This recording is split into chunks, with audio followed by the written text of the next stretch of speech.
देखिए इंतजाम चालू होके वाला बाटे। अभी जल भरी होता के सब कोई निकलल बा जल भरी में देख सकत तनी पीछे पिकअप आवता के सब कोई निकल चुकल बाटे जल भरी ला।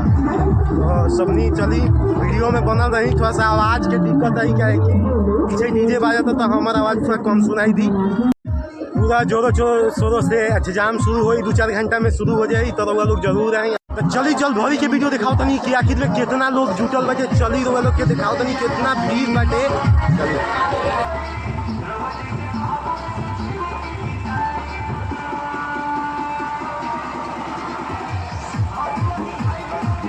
देख सकत तनी जल भरी में घोड़ो बनायल बा। हई देखी घोड़ा के कमाल एकदम उठा देता है भाई। वाह कमाल कर देला भाई।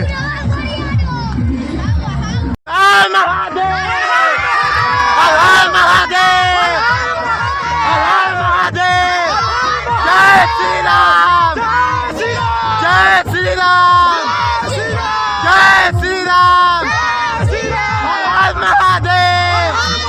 देखा भाई ब्लॉग से बनल आता कितना आदमी दूगो लोग मजाक उड़ाइबे करता है तो एकरा के उड़ावे दरकार कि दूगो लोग तू कामयाब हो जीबा तो मजाक उड़ाई। तो ये फेरा में निकल के तारा कामयाबी के हो जाए के बा अपन काम करे के बा काहे कि तू अच्छो काम करबा तो दूगो लोग हंसी निमनो काम करबा तो दूगो हंसी। यही चलते बढ़िया से ब्लॉग्स बनावो आ जिन जरूरत आनी के आउ जलावो ने हो के तो बर्नल क्रीम दे दो इनका के ठीक बाटे। देखो जरे वाला लोग के जरावत रहो।